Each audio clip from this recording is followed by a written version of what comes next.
आप सबका स्वागत है। हम अपनी पूर्व प्रकाशित रचना जिंदगी और नौ उपन्यास लेकर उपस्थित हैं।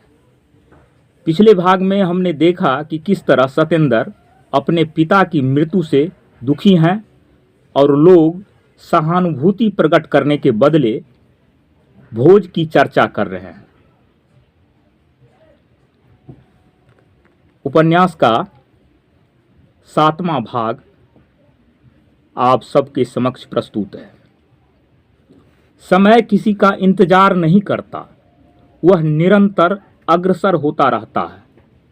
बाल अरुण के उगते ही सारे चेतन प्राणी क्रियाशील हो उठते हैं, जैसे प्रकृति में प्राणों का संचार होने लगता है।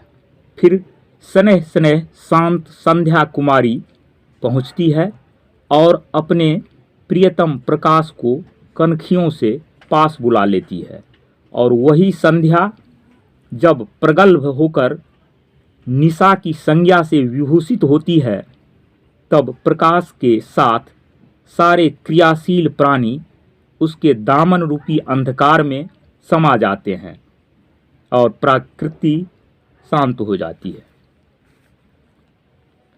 दिन पर दिन बीतने लगे। सत्येंद्र अब घर से बाहर भी नहीं निकलता था। आज सवेरे से ही वह कपड़े की गठरी बांध रहा था। कभी कभी बाहर निकलकर दरवाजे पर से सेठ धर्मदास के घर की ओर एकटक निहारने लगता, फिर घर में जाकर चुपचाप बैठ जाता था। तभी उसकी माँ अधजली हुई रोटी उसके सामने लेकर खड़ी हो गई। सत्येंद्र अपनी माँ के हाथ से रोटी लेकर खाने लगा। उसकी बूढ़ी माँ कुछ देर तक अपने बेटे को स्नेहयुक्त नज़रों से देखती रही, फिर समझाने लगी, बेटा अब कैसे गुजर चलेगा। घर में जो कुछ भी था वो सब श्राद्ध का भोज खिलाने में ख़त्म हो गया। कुछ करोगे नहीं तो फिर पेट कैसे चलेगा। सत्येंद्र मुंह में चबाते हुए रोटी को निगल गया, फिर माँ को ढाढ़स बंधाने लगा। तुम चिंता मत करो माँ, मैं दोपहर की गाड़ी से काम की तलाश में शहर जा रहा हूँ। देख नहीं रहे हो सामान बांध कर रखा हुआ है। सत्येंद्र ने गठरी की तरफ इशारा किया। एकाएक आशा के विपरीत बातें सुनकर सूरजी का स्नेह उमड़ पड़ा। अपने बेटे के नज़दीक जाकर पुनः समझाने लगी, शहर जाकर क्या करोगे। शहर में तो बहुत से चोर बदमाश लुच्चे लफंगे रहते हैं। तुम अभी नादान हो, किसी फेरे में पड़ जाओगे। इससे तो अच्छा होता कि गांव में ही कोई काम करते और मेरी आंखों के सामने रहते। तुम चिंता मत करो माँ, शहर में हम जैसे पढ़े लिखे युवकों की ही आवश्यकता होती है, और देहात में तो मुझसे कुछ होगा नहीं। हल चलाना धान रोपना मुझे ठीक से आता ही नहीं है।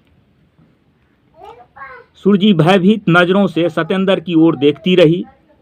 वियोग की आशंका से उसकी आंखों में आंसू आ गए। सत्येंद्र ने उसके आंसुओं को देख लिया।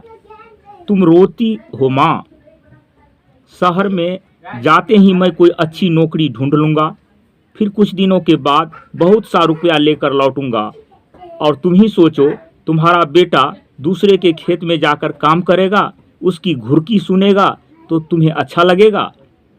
सूरजी स्नेह से अपने बेटे के सिर पर हाथ फेरने लगी। मैं डरती हूँ बेटे, तुम्हारे पिताजी मुझे छोड़कर चले ही गए, कहीं तुम भी। माँ की आंखों के आंसू से सत्येंद्र का सिर भींग रहा था, किंतु दूसरा उपाय भी तो नहीं था। इसलिए दोनों माँ बेटे चुप थे, परंतु दोनों के हृदय अलग अलग बातों से आतंकित थे। सूरज अपनी रफ्तार से दूरी तय करता हुआ आगे बढ़ता जा रहा था।